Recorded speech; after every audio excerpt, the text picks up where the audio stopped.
CEO of the Summit County Historical Society.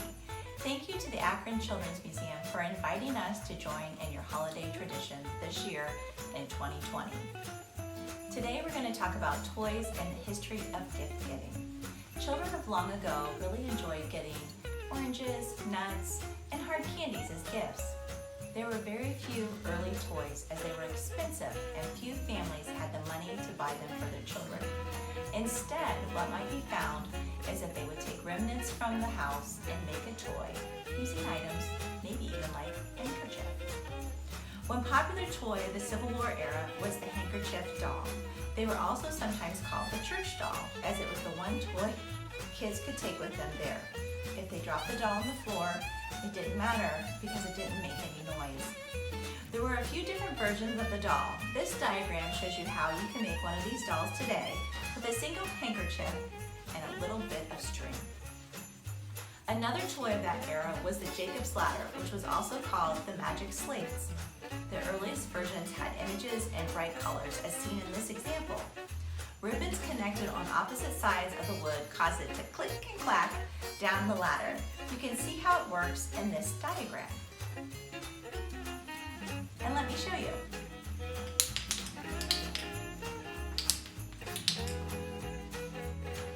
Here in Akron, Samuel Dyke helped make toys more affordable for all children starting in 1884. He, like others at the time, made marbles out of clay by hand, which took a long process. While Mr. Dyke automated his manufacturing company, it was faster and easier to make the marbles, producing over 1 million a day. This resulted in their being available for all children at just a penny a handful.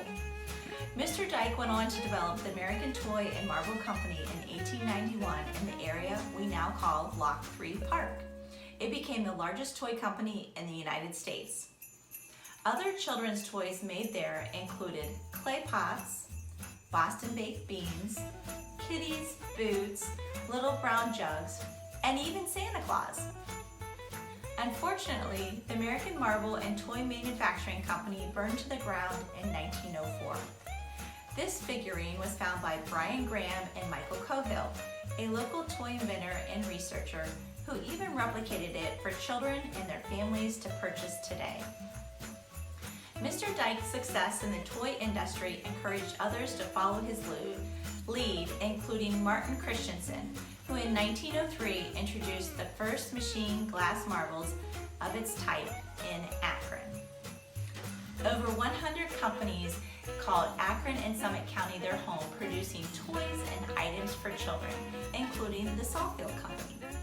Arthur Sawfield had actually worked at the Warner Company until it closed when it was sued for copyright infringement. Sawfield bought the publishing rights and started to produce his own books. This idea of printing a book for children, though, made the company one of the largest of its kind in the United States. In 1902, the Sawfield Company published a children's book entitled Billy Whiskers, an autobiography of a goat. The success of this book caused the company to focus specifically on children, and other books were produced like Peter Rabbit and Jimmy Chipmunk. In the 1930s, the Sawfield Company owned the licensing rights for Shirley Temple, producing over 50 million products in her likeness. She even came to Akron to promote her movies. The Akron Beacon Journal shared this image in its 1938 newspaper of Shirley Temple with Mr. Sawfield himself. The Sawfield Company also produced educational items for children to help tell time, like the Teddy Bear's Day, and to practice hand-eye coordination with coloring. They produced their own crayons.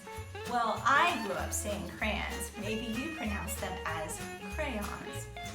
The popularity of children's books might have inspired one of Akron's largest department stores, the M. O'Neill Company, to produce a variety of titles available in the 1920s. The company boasted that it was Santa's home in Akron. Now, it's important to note that between 1910 and 1920, Akron saw the largest expansion of its tire industry. This resulted in Akron's population doubling and almost tripling. It became known as the fastest growing city in the United States and the rubber capital of the world. Another type of toy made its introduction to the greater Akron community during that era when the Sun Rubber Company in Barberton was founded in 1923. In 1924, they produced their first rubber toy, a hot water bottle for dolls. The jointed dolls were then produced under the company title of Sunruco. The company also made toys with a whistle that made it squeak and hard rubber dolls. The Sun Rubber Company latched onto a history-making episode of Amos and Andy in 1949 when Amos Andrew was born. Following the announcement on the Amos and Andy radio program, Sun Rubber made their own African-American Amos Andrew doll. While the society does not have this doll, it does have a hard rubber doll similar to it. Working with illustrator Ruth Newton, a number of animal rubber toys became extremely popular up and through the 1950s. The production of balls, cars, trucks, planes, and tanks were well received by boys and girls. Sun Rubber was able to acquire the licensing rights to Disney characters producing Mickey Mouse and Friends, including Donald Duck. Sun Rubber wasn't the only Barberton rubber company to acquire Disney character rights.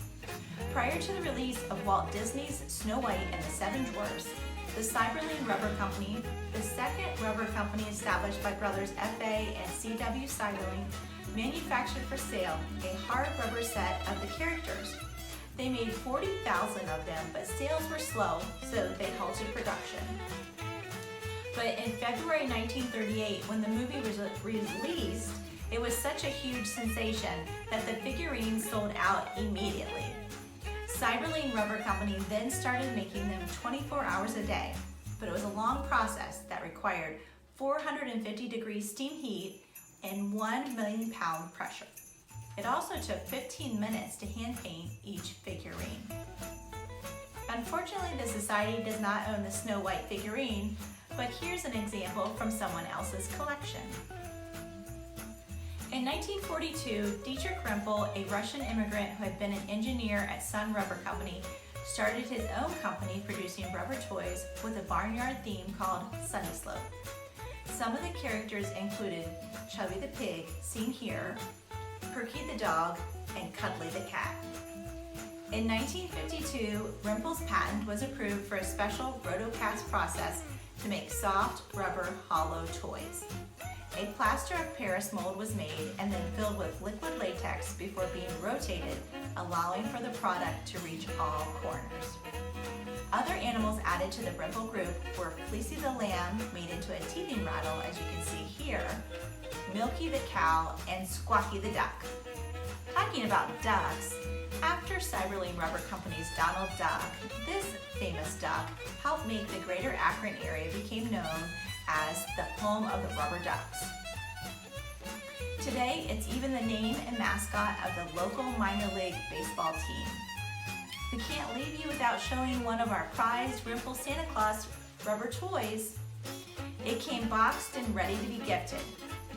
While we're running out of time, we also wanted to share a few items dating from the 1950s and later. Akronite Jasper Rowland patented his stock market game made here at the Futures Company, then on Furnace Street. In 1961, Lewis Morris designed a ball amusement game called Wrist Twist. Kids say super, teenagers thought it was groovy, and parents thought it was great.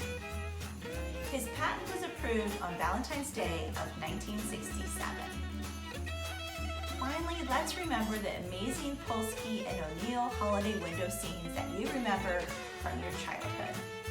Thanks to the City of Akron and Downtown Akron Partnership, this tradition lives on.